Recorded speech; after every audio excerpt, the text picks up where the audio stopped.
चा शेरा का लागला?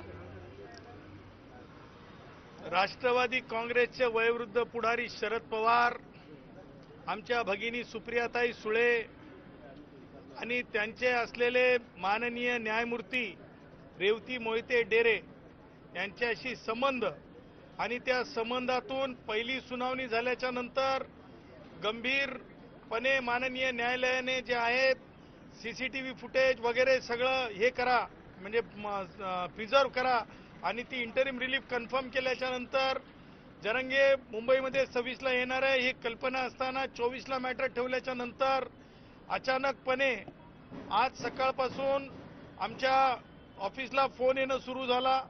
आम्ही क्लार्कला पाठवलं आमच्या, त्यानंतर क्लार्कला माहिती मिळू शकली नाही, त्यामुळे आम्ही स्वतः आलो. मी याचिकाकर्ता म्हणून माननीय न्यायमूर्ती डेरे मॅडमच्या कोर्टामध्ये, त्यानंतर माननीय ॲडव्होकेट जनरल आले कोर्टामध्ये आणि आमच्या दोघांच्या समक्ष मॅडमनी सांगितलं की ही मॅटर ऐकता येत नाही. मी मॅडमला विनंती केली की अगोदरच तुम्ही इंटरिम रिलीफ ग्रँट केलेला आहे, या मॅटरमध्ये कन्फर्म केलेला आहे या मॅटरमध्ये जरी, आणि त्यानंतरही तुम्ही आम्हाला काही महत्त्वाच्या सूचना केल्या होत्या की संक्षिप्तपणे काही तुम्ही विनंत्या प्रेयर्स आम्हाला आणून द्या, त्यासुद्धा आम्ही कालच अमेंड करून दिलेल्या आहेत, कॉपी सर्व्हिस केलेल्या आहेत. आणि तरी त्या म्हणत होत्या की नाही माझी अडचण आहे म्हणून मी नॉट बिफोर म्हणत आहे. मी त्यांना सांगितलं की सुप्रिया सुळे आणि शरद पवार ही अडचण आहे का, तर त्यावर त्यांनी सांगितलं की पूर्वी त्यांचे संबंध नव्हते त्या विषयावर, परंतु आता मला ते स्पष्ट जाणवत आहेत आणि म्हणून मला ही मॅटर घ्यायची नाही आहे.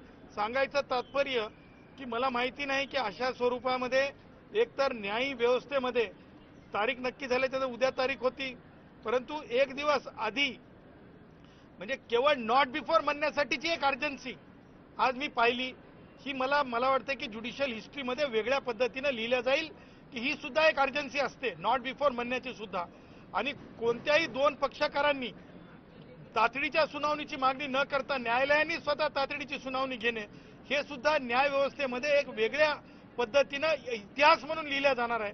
आणि तिसरी गोष्ट म्हणजे न्यायालयाला आम्ही सांगितल्याच्या नंतर न्यायालयाची अडचण, त्यावर न्यायालयाने म्हणणं की पूर्वी ते संबंधित वाटत नव्हतं परंतु आता ते संबंधित वाटतंय असं म्हणून म्हणजे सुनावणी म्हणजे सुनावणी दुसऱ्या सन्माननीय न्यायमूर्तींकडे पाठवा अशी विनंती रजिस्ट्रीला करणं, हे सुद्धा म्हणजे 3 गोष्टी आज या खटल्यामध्ये महत्त्वाच्या झाल्यात असं मला वाटतं.